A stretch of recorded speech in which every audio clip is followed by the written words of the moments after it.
were mine, Frank. Their souls in hell, safe and secure.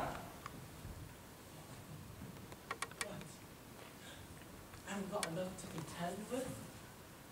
Now I've got to deal with God, who's in the barnyards of hell, butchering condemned poultry like some kind of silver-tailed fox, thief in the night. This is wrong, Frank, and you know it. And I'm not leaving here without my satisfaction. So you better do something about it right now. Do something like what? Okay, number one, I'm not testifying at any more of these sideshows no more, alright? I'm not some kind of wind-up doll to be summoned and dismissed like a freaking toy. And number two, I want 2 souls before I leave here today. I'll take you and whoever. Me? Yeah, you. I should have claimed off the donkey after we surrendered. And I want a bourbon. And some Darvon. And what are you looking at? I'd like to start with my questioning. Why? Got some place to be? Dish rag? No, when you're done crying, let me know.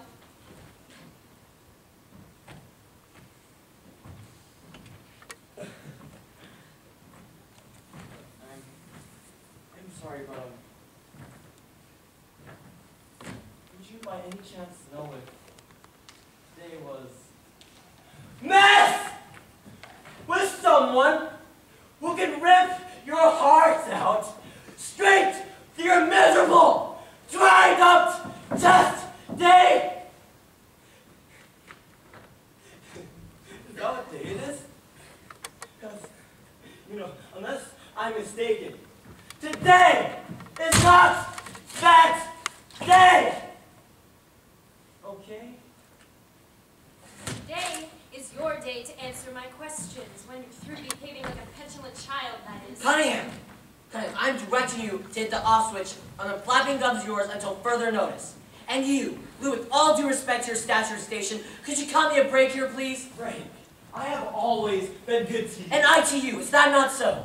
Now listen, your complaint is duly noted and will be kicked upstairs at the conclusion of today's testimony. Now I need to call the jury back in here, and when I move to do so, what I need to know from the both of you is that you two will conduct yourselves with a deportment in adjustment to the solemnity of these proceedings. Now can I have your words on that?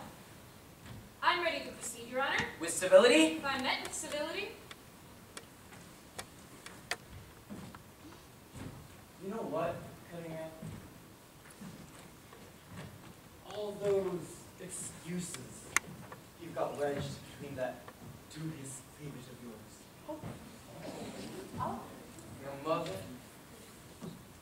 the bulimia, the bipolar pharmaceutical adventures, the twin suicide attempts, and the abject failures at every relationship you have ever attempted. All those got nothing to band-aid the fact that there comes a time when the world stops rewarding potential. And when that time came for you, oh, you threw yourself the world's biggest pity party and dedicated the rest of your pathetic, miserable, inconsequential life to finding faults everywhere except the returnities of your own cosmetically altered reflection. Okay? Satan, perhaps you are out of your bounds here. Alpha Union! Oh. On a good day, you are still pathetic. And worse than that, you're flattered. And your love for God is utterly false, as is your hair color. The sole reason why you're so hot for this nasty train wreck over here is because you're addicted to tragedy and punishment. And the truth is, Alpha Union, is that your self-diagnosis is correct. You're a bag of hot air and a weakling. And you will never, ever be loved. You'll never be loved either, Cunningham, but that's because you're capable of giving it. But you already knew that about yourself, didn't you? Call the jury now, Frank. Let it never be said that the Prince of Tyre stood in the way of truth. No more outbursts. I am a Buddha floating on a lily pad. Bailiff, bring him on in. Yes, sir. Right this way, please. Do not tarry. Counselor, you may begin. Mr. Satan, I apologize for my early behavior. I'd seen that fish out, wasn't she? Mr. Satan, you've had a long-standing feud with God, correct? No. I love God You love God. very much. God made me. Okay, so you say God made you. He did make me. It says so in the Bible.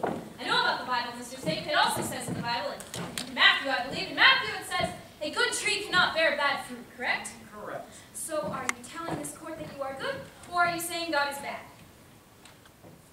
I would never say that God is bad. So you're telling this court that you are good. I don't know. Are you a good counselor? That's not what I asked you. Sorry. Answer the question. Look, I don't believe in good and bad. What I believe in is truth. Fine. According to Job and Nehemiah, God created you in the first 3 days. True? True. You were an angel. True. You were present when God created the earth. True. He then created man and gave him, not you, dominion over the earth. True? True. In fact, you were ordered to serve man. True? True. According to Genesis and Ezekiel, you then tempted Eve to eat the apple in order to prove to God that he had made an error in giving man dominion over the earth. At which point, according to Luke, you then fell from heaven like lightning and became God's adversary. And ever since that day, you have competed for souls with God in order to try to prove the point that man is not worthy to rule over the earth. True. I don't compete with God. God competes with himself. That's not what I asked you. Look, I didn't make you people. God did. But there was a design flaw in your creation. You were given free will. And to balance that out, you were designed to self-correct. But unlike the free will muscle, the self-correct muscle is not a particular favorite of the Homo sapiens. I'd say that self-correct falls somewhere between colonoscopy and firing squad on most people's holiday wish lists. At any rate, I don't have to actively compete for human souls. I don't have to lull, or tempt, or flatter, or deceive, because with God at the helm, and you people running around wreaking havoc, honestly, I spend most of my time on my sofa watching one-hour dramas on HBO. What? Getting kicked out of heaven? Didn't bother you at all. There's a concept coming out called playing the cards you are dealt.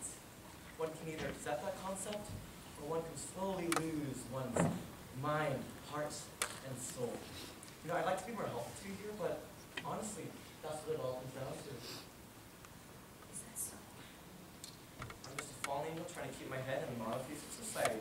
Your Honor, the witness is clearly lying. I move that his entire testimony be stricken from the record. I'll not allow that. Sorry, you conjured it. What comes out of his mouth is your responsibility. He is obviously lying. You ought to expand your consciousness, counselor. Your Honor?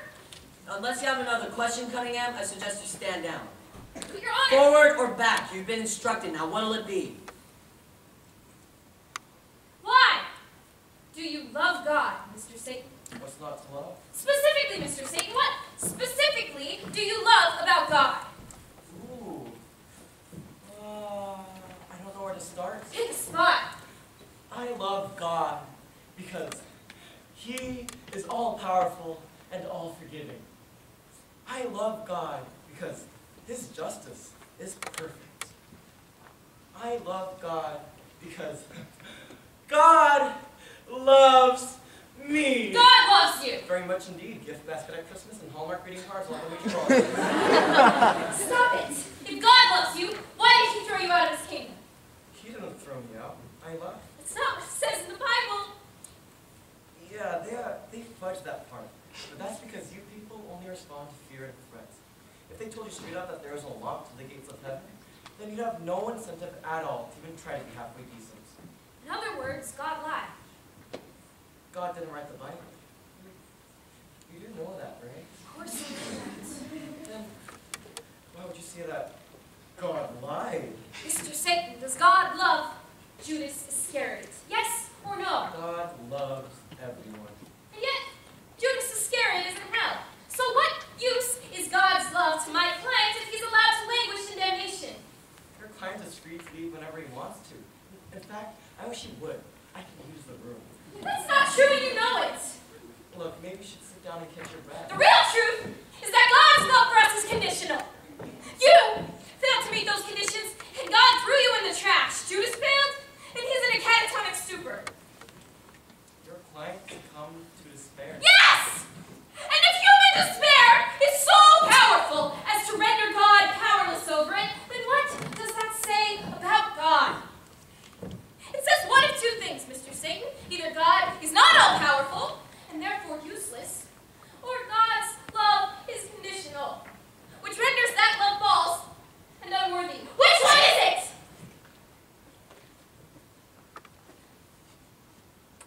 Cunningham, please, don't take this personally, but your father never really loved or wanted you, right? Hey, just because your parents resented you doesn't mean that God does. Mr. Satan, I asked you a direct question, and I am ordering a direct answer. The direct answer, Cunningham, is that you are completely wrong. Is God powerless and spiteful? I'm ordering you to answer!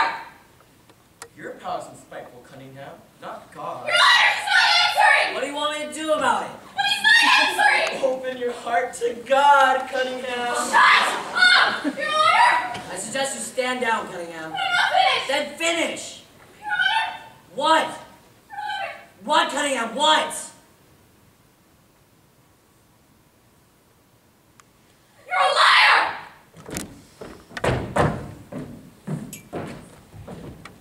I'm truly sorry that you feel that way. Nothing further. I'll see you need cross. No cross. You're excused. Thanks, Frank.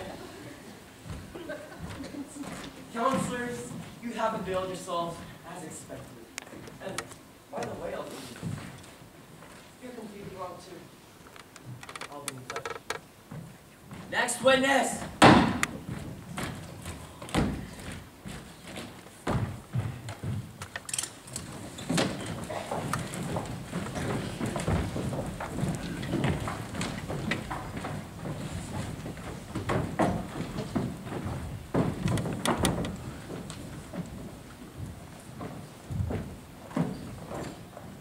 Right now,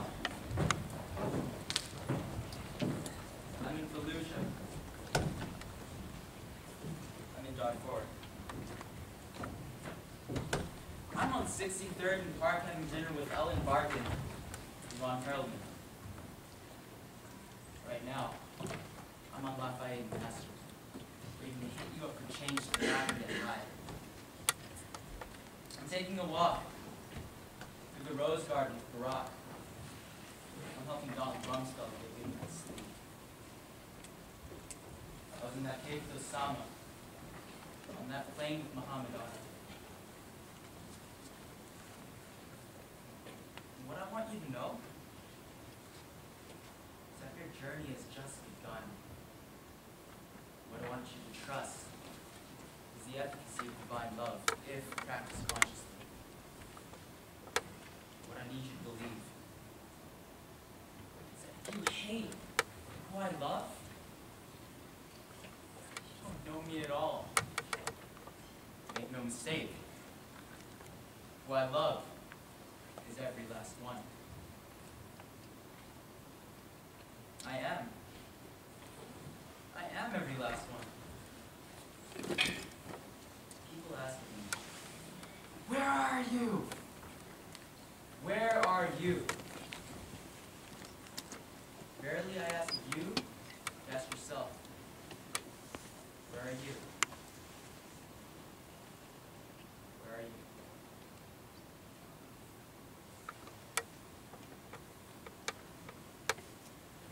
Judas?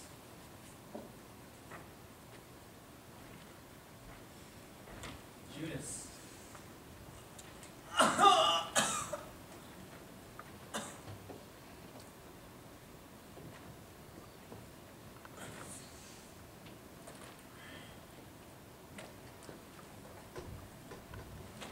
Who's there?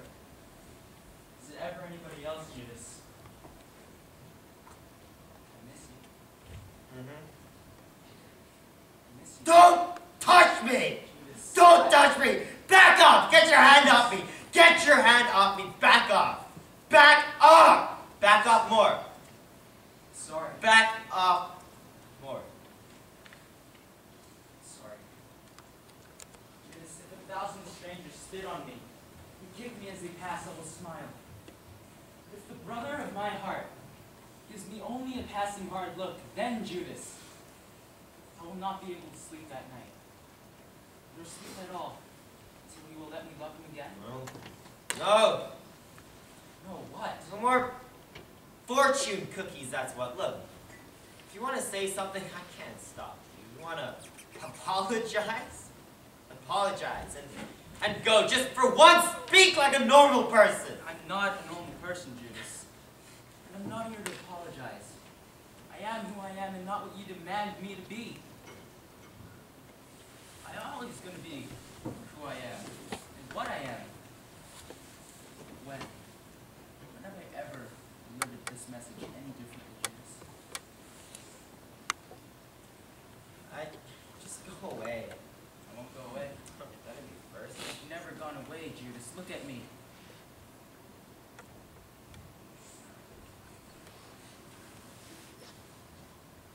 I love you. And all I want is not just to be near you, but with you. You should have thought of that before then, huh? Look, just get out of here. Judas? Don't Judas me! Okay? You're not wanted here, Mr. Above It All. I'm not above it all. I'm right here in it. Don't you see And that? don't you see that I don't care? No. You think your suffering is a one-way street. It's not. It's the exact opposite of not. Oh, you got a lot of nerve. You've got no nerve at all. Where's your heart in all this, Judas? You think you were with me for any other reason than that. It was your heart, Judas. You were all heart. You were my heart. Don't you know that? I'll tell you what I know. I watched you trip over your own dusty feet to heal the sick, the blind, the lame, the unclean, any two-bit stranger who stubbed their frickin' toe. When some lowly, distant relative too cheap to buy enough wine for his own wedding suddenly runs out of booze, no problem, you just presto changeo. And it was Miller time and no Canaan again, wasn't it, bro? When I needed you? Well, where were you then, huh? Look, you forgave Peter and Thomas. You knocked Paul of Tarsus off a horse, Jesus. You raised Lazarus from the dead, but me, you're, huh? Well, what about me, Jesus? Huh? What? I made a mistake. I made a mistake. All right? But that was wrong. That you should have told me. And if a broken heart wasn't sufficient reason to hang, then you should have told me that too. Don't you think?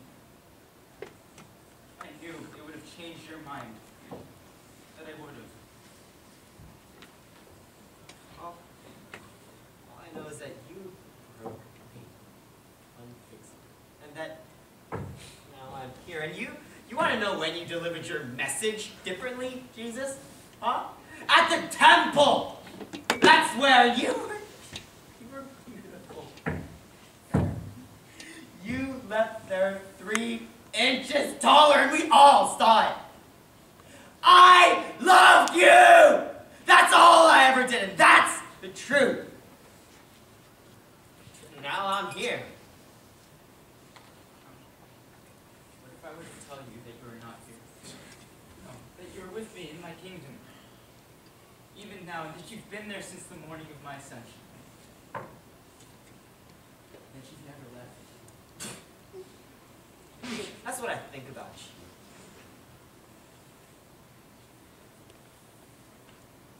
I love you, Judas. I love you. Stop! Did you see me? I see a lot of things. You see a lot of. That's right! Do you see him? Do you know him? Call on to him! Touch him! He's not there because he does not exist, Judas! Rather, they must conjure him, and still he's but a vapor blown away by the hummingbird's breath. He's false, Judas. He's a lie, he's not real. Touch him. Go ahead. I don't want to. No. Stand up, Judas. No, I can't do that. I know is that you can. Get the hell over yourself! Will you feed my lambs, Judas? Will you take care of my little sheep? Will you feed my lambs? Feed your lambs? You know exactly what I'm asking you. Just get out of here! Love me, Judas. You have to look into my eyes and say it.